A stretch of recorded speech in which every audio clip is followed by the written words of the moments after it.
Hi everyone, it's Amanda. Today I'm going to be doing my K Webster reading vlog, which entails taboo, dark, and twisted romances. Two of these are banned on Amazon, so obviously they follow really dark, very taboo, risky business.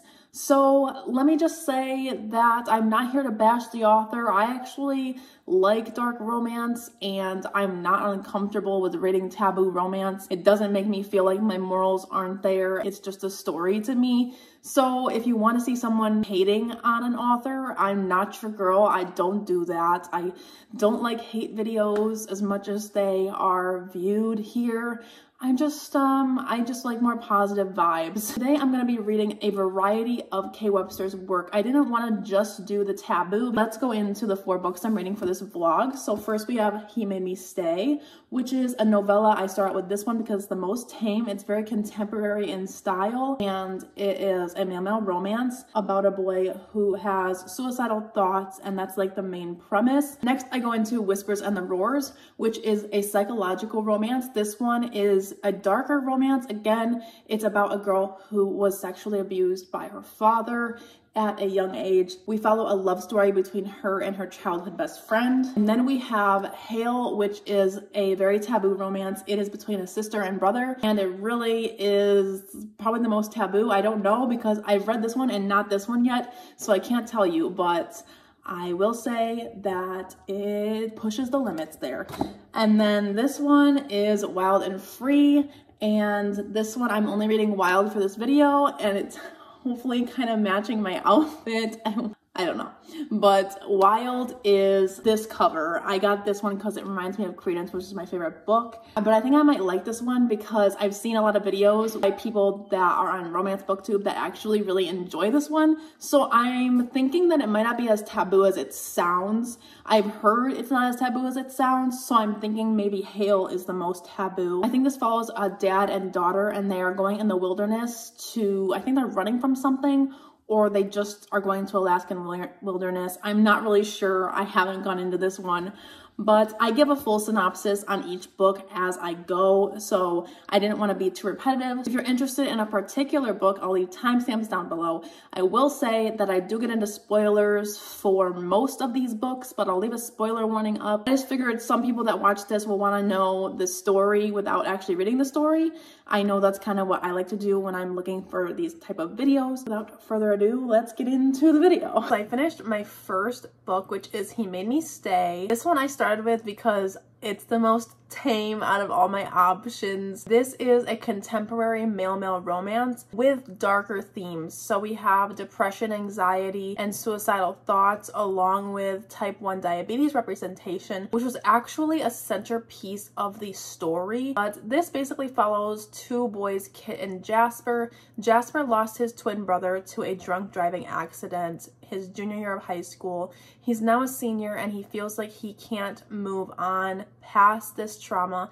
He feels like he can't live a life without his twin. His partner in crime and just the person he could talk to about anything is gone, so he really is struggling to find purpose when Kit arrives and changes that. So Kit is a new kid in school. Jasper plans to end his life on the day that Kit shows up to his classroom, sits next to him, and he's this cheery, positive guy that just brings light to people's lives. And he attaches himself onto Jasper. Without really Jasper's permission, he just like kind of says, we're gonna be besties and you're gonna like it. He follows them slowly but surely, finding ways for Jasper to prolong his life day by day. It starts out with just lunch. Kit says, can we eat lunch together? And Jasper's kind of like, I have plans. I can't do friendship. I don't want this. I want to leave. He ends up actually finding Kit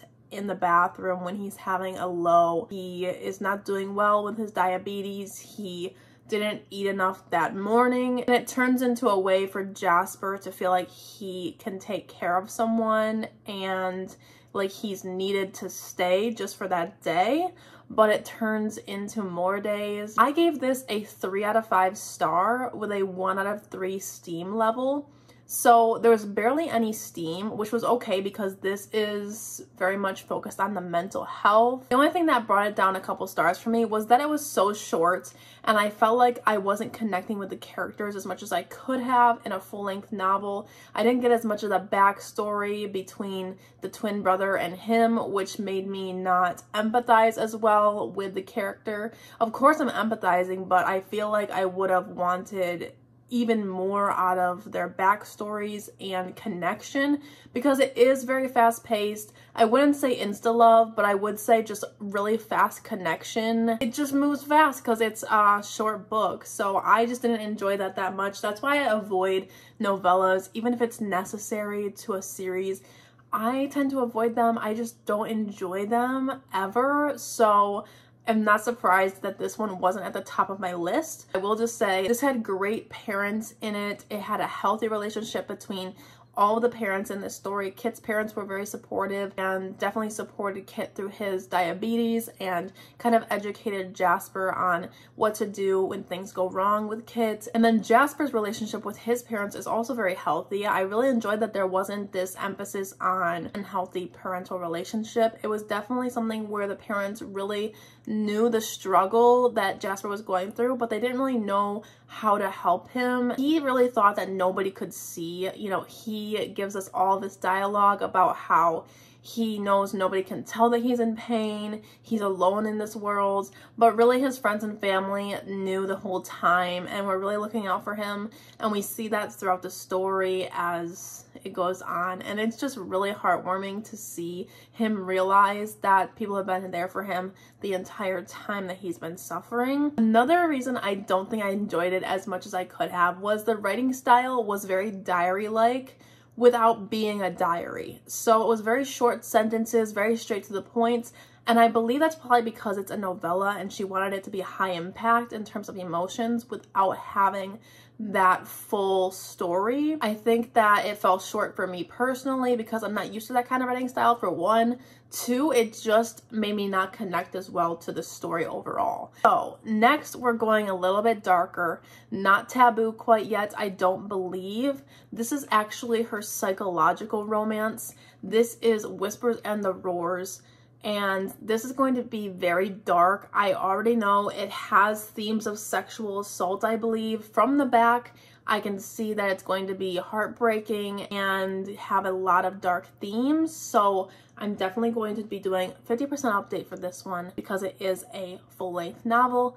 And we'll see if we like this one and the writing style and how it's different from the novella. All right, so I'm 50% of the way through Whispers and the Roars. This one is going much better than He Made Me Stay because I like the writing style better, and I do feel more connected to the characters. So in this one, we follow Katie and Yeo. It's dual perspectives. Katie had a troublesome childhood, and she kind of lives with her aunt and Bones, which is her friend that she lived with as a child and kind of like a brother to her. He's kind of like the bad boy in this book. Yeo is actually her love interest, childhood friends, and she pushed him away so that he could get his degree. We get glimpses into the past, but right now we haven't gotten anything too graphic or anything to tell us kind of what happened quite yet.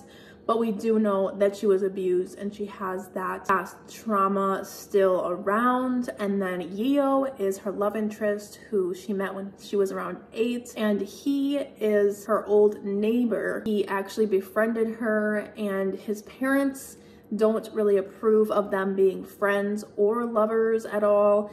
His family kind of hates her and has preconceived notions about her. The whole town kind of has preconceived notions about her, which we don't know what they are quite yet, because really she's just someone who has been through a lot, but I think the town thinks something a little different about her, and we don't know what that is yet. So we find out that Katie actually pushed him away to pursue his degree and hope that he would find someone else and move on with his life past her, because she thinks that he deserves better, that he should move on and just forget about her.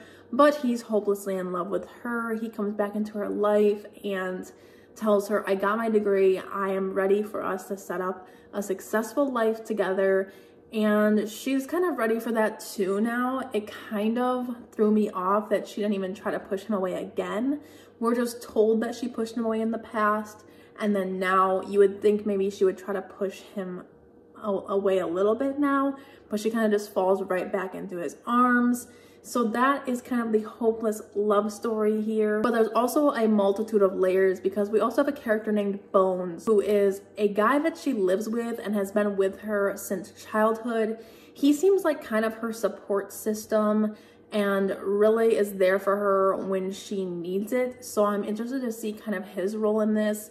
He also had a sort of relations with Yeo, so that's also interesting. We don't know what's really going on with this kind of relationship between the three of them, but I'm excited to find out. Bones was, I believe, also a part of this abuse system because they lived together. We got a glimpse into the past recently where Bones was really skinny and also bruised, and he knows a lot more about Katie's life than Yeo does. I'm interested to see kind of more of the past, because right now we haven't gotten a whole lot.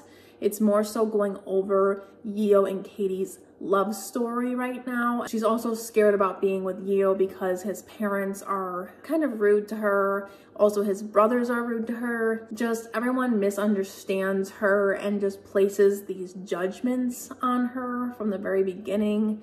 So that's really awful to read about. But right now, Yeo's dad is actually giving her more of a chance after talking with Yeo and kind of seeing her upbringing wasn't the way he expected. So that will be interesting to see how this develops. It hasn't been too dark yet. I think it's gonna get much worse. I think there's a buildup happening. So I will definitely let you know how dark this really is if you're interested in trying it out. It does have a lengthy trigger warning, and our author does mention that she spent a very long time researching for this one. So there's a lot of mental illness representation in this. And I believe there's going to be even more than I even know going into the latter half of this story. So let's finish this and I will have my final rating.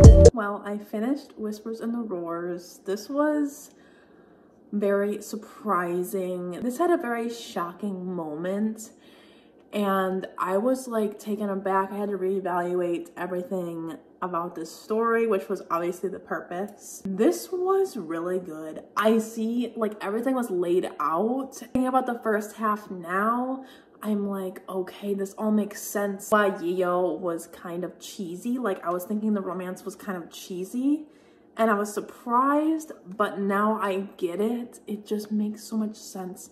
So I'm gonna get into a little bit of spoilers. So if you are interested at all, I would not watch this portion. I'll put timestamps down below. You wanna go into this very blind, I would say. So she actually has multiple personality disorder. Bones is one of her alters, and so is her aunt, and so is everyone in her life except Yeo. So Yeo is in love with her and he's kind of in love with Bones, which is why there was like something happening where he was in love with both of them, because he's been in love with her his whole life and Bones is her closest alter.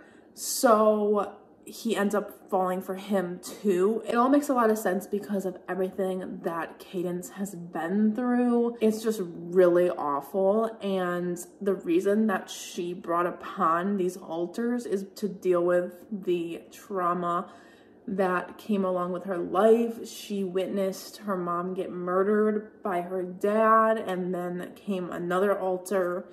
She was sexually abused, which was the start of Bones, and he's the one who kind of shielded her from this pain that she didn't want to deal with inside her. I will say that it was deeply emotional. I was crying towards the end, and I think that it was well researched. There was a lot of places to learn more about multiple personality disorder. I do think that the author put in a lot of work to making herself as educated as possible and trying to give this story life. Everything made sense because Yeo and Cadence always had this very cheesy sort of vibe. It was just like a cheesy love story at first, but now that I see how it all comes together with all of her 9 alters, it really makes sense how he treated her in the beginning and just how much effort he puts in to words of affirmation and giving her a lot of love throughout the years. I think I'm gonna rate this one a 4.5 or a 4. I can't decide yet. I'll probably decide later on this video. And I'm really glad that she had Yeo in her life and she got to have a happy ending. So moving on to a little bit more taboo. This is going to get into the last 2 books, which are the Taboo K Webster. So she has categories on her website. So I decided to save the taboo for last. So first we're gonna start with one that I think is a little more tame, and that's Hale. This is about a brother and sister. It is banned on Amazon. You know, I'm ready for a ride. It's short. I hope it's good. We'll see how this goes. Let's go for it. I'm 50% of the way through with Hale. This is the most taboo thing I've ever read in my life. Now, I will say I read Forbidden, which is that one book. I'll like insert a picture here. I read that when I was 15. So to say I would say it has similar vibes to this. So it's similar to Forbidden. If you like that, I think you would like this. So this follows 2 siblings and they lose their parents in a car crash in the very beginning of the book. And obviously they're grieving, but the sister Riley, she's always felt a weird attraction to her brother. And she knows that's weird and she keeps that inside herself. She's also bipolar and she actually tries to harm herself after they die and she gets sent to the hospital, and that's when things start really getting weird between her and her brother because he's in pain now and the whole thing just starts spiraling out of control. Obviously emotions are running high. He's just a normal dude. He's kind of just in college, has a girlfriend, cheats on her in the beginning of the book, but then he tells her, so it's fine. Well, it's not fine, but like at least they broke up, you know what I'm saying? And then he gives in to his sister a little bit. It's a gradual thing in the beginning. So there's like flashbacks that help tell the story. She's always been kind of obsessed with him and he's always just been the protective older brother. He seems like a normal brother to me. Like in all the flashbacks, he's just like annoyed with her ass and finds her a burden almost because of her mental illness, which is interesting. And I like that he's acknowledging the fact that he was an asshole in the past and not understanding her bipolar. If you want some spoilers, because a lot of people probably don't want to read this, so let me get into it for you. Let me give you the entertaining tea. Basically what happens is they're in the basement after their parents die, like after the funeral, and he's just comforting his sister, and it's kind of weird because they're in like, I think they're on a couch and he's just like playing with her hair, like trying to get her to go to sleep, but like he knows it's kind of weird, but he's like, it's fine, we're like, I'm trying to comfort her. You know, she's crying and stuff. It's fine. You know, he doesn't feel weird about it yet. It starts getting weird because she's like too close to him when they wake up. It's a little. What happens is she is not allowed to have razors because her aunt is actually the one taking care of her. And they took away anything sharp because she was harming herself and she was in the hospital for trying to end her life. So obviously they take away anything sharp like any parent figure would do, but she is like getting hairier legs now, and they're kind of camping as like a way to de-stress / bond. He offers to like shave her legs for her, which is already like I'm not sure if I would. I feel like that's a little weird. Obviously it's supposed to be weird, but like I feel like that's like, can't you just ask your aunt to do it? Or like anyone else? Just anyone else, really. I'm even more scared for the next book that I'm reading, because reading this one, I'm like, for some reason, this one doesn't seem as bad as the next one I'm reading. So I'm a little nervous, but I'm flying through it. It's very entertaining and I am enjoying it as I read. I'm enjoying their story. I was reading stuff like this when I was like 15, so it just brings back a lot of memories. A lot of memories of the pain and torture I put myself through with Forbidden. But that book destroyed me. It just destroyed me. The ending of that book, anyway, I'm gonna keep reading. I'll tell you my final rating. Right, so I tried to talk to you guys while I was doing this makeup, but it did not go well. So we're gonna dive into my thoughts on Hale. This was an interesting ride, let me tell you. I'm settling on a 3.5 for this one, so take that as you will. K Webster really pushes the limits with your just like everything that you know. You're rooting for these characters to be together, but yet you know it's wrong, and yet you're cringing, and yet you're also very uncomfortable. And also you're relating to the side characters so much because they're like you as a normal human being. Like, what is happening? You're going to jail. You're like, no, they need to be together, but it's also like, no, they don't. I just really like the writing and how K Webster really lays out this whole story that makes you feel something a bit different. I was here to read taboo romance. I got that delivered. I really enjoyed Riley's character and how her bipolar wasn't the central part of the story. While it was part of her, it wasn't just like the catch and the reason and everything revolving around this. No, it was a part of her and her past and their past, and also their future. You can see that she did a lot of research on the topics she includes, and she can understand the characters and their motivations. And from that, the reader also can understand the motivations while also disagreeing with the morals. What also stood out to me is that this one didn't follow the tragic route that Forbidden did in the end. In the end, it might have been far-fetched, but it's not to say that it couldn't happen. And I really liked that there was a happy ending able to happen for them. You were kind of rooting for them in a way, which was weird because while you're uncomfortable and while you're unsettled and also kind of cringing, you're also kind of like rooting for their love story in a way, but then you'll flip the page and then you'll be like, no, no, no, no, no. It's gotta stop. This one had the aunt and the uncle and friends around them that were like, y'all are fucked up. Like, what is going on? And it really grounded the reader to say, jump out of it. This is still wrong. The aunt and the uncle had this huge fight towards the end with Hudson, which is our brother, and they thought that he was taking advantage of her. Meanwhile, she's the one who's wanted him her whole life. But that's an interesting take on it, because was he taking advantage of her? That's another question for the reader, where you're like, yeah, she's the younger sibling and she also is going through a really hard time, but he is too. So it's like, where's the line? Did he take advantage of her? Did she take advantage of him? And then at the same time, we already have the aunt and the uncle grounding us as a reader. And his friend Nick actually walked in on something happening and he was just like disgusted. He just walked out of there and was like, what in the hell? Like, did I really just see what I think I saw? Cassie Clare got nothing on this, honey. So let's dive into the last book.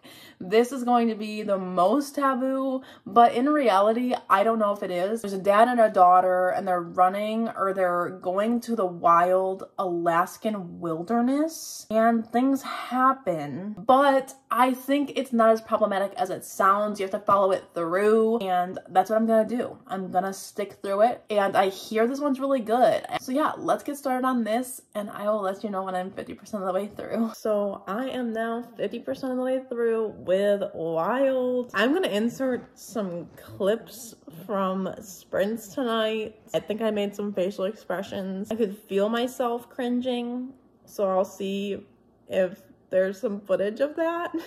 But this one is going a lot worse than I anticipated. I was not expecting the way I feel with this one because I'm really open to things. I'm not very easily like grossed out by things, but this one is just rubbing me the wrong way. I can't read like the steamy scenes. I read them, but I'm having gag reflex. I thought that the last one was taboo, but I was completely incorrect. I'm just kidding. It definitely was taboo, but this one is just past my limitations, way past my limitations. I'm pretty sure I have found my boundary. I didn't know I had one, but I now know. Everyone says the last half will flip it around for you, but I just don't think that it can come back from where I've been. We'll have to see what happens. Let me tell you a little bit about what it's about so that you get the gist. This one follows a family of 3. They just lost their son/brother in a horrible accident, and they're on their way to Alaska to try to have a fresh start and start over, but while they're there, they get in a horrible RV accident and flip all the way down like a cliff, and the mom ends up passing away in a very grotesque and gory way. Meanwhile, there's this weird tension between daughter and her dad. And the author does say that it's supposed to be hard to read and it's supposed to be uncomfortable. You're supposed to be cringing. So I'm just holding out thinking there has to be more to the story than this. And I do think that it's going to have a twist, and I already kind of predict it because they've talked a lot about the mom and her infertility. So I'm led to believe that they might have adopted. There's a lot to unpack here, so it's interesting. But what I can't get past is that the daughter always thinks that it's her dad. You know, even if this does end up being a story where dad is not her real dad, in the beginning, though, the daughter thinks that it's her dad. I still can't excuse the first half of the book, so I'm wondering what exactly is going to happen and if it's going to save the rest of the story for me. I will say that the writing's just as good as the other books I've read. I really like the atmosphere that she gives. It's very much a survival story as well. I do like that aspect, and there's been some bear fights and stuff in the wilderness. We're gonna finish it. So I finished it. I stand by my opinion from the very beginning. I hated it. I hated it. I really did. And I can't even find a redeemable quality, to be quite honest with you. I hated the characters. They were so unlikable. And the dad just got more and more on my nerves as the story went on. The dad is always angry, and it teetered on abuse/rape half the time, especially with his wife while she was alive. Like in the flashbacks, whenever he's mad, he just kind of like, you know, she'll be sleeping and he'll just like, you know, and it's like, that's probably problematic. If I was his wife, I'd be really pissed off. Very not my thing. Very much not rating this. If I was gonna rate it, I would rate it 1 star, but out of my respect for the author, I'm going to not rate it and just mark it as read. I think it actually got worse for me in the second half. I think this could be smut for people that would just want to go into the book knowing that it's just smut, it's dirty smut, taboo smut. Yes, I can understand that, but from a person who wanted a story, and this book is praised to be like a love story, when really it's just dirty smut the entire time. There's little to no story here. Like, yes, there's survival, and yes, I did like those aspects when we got them.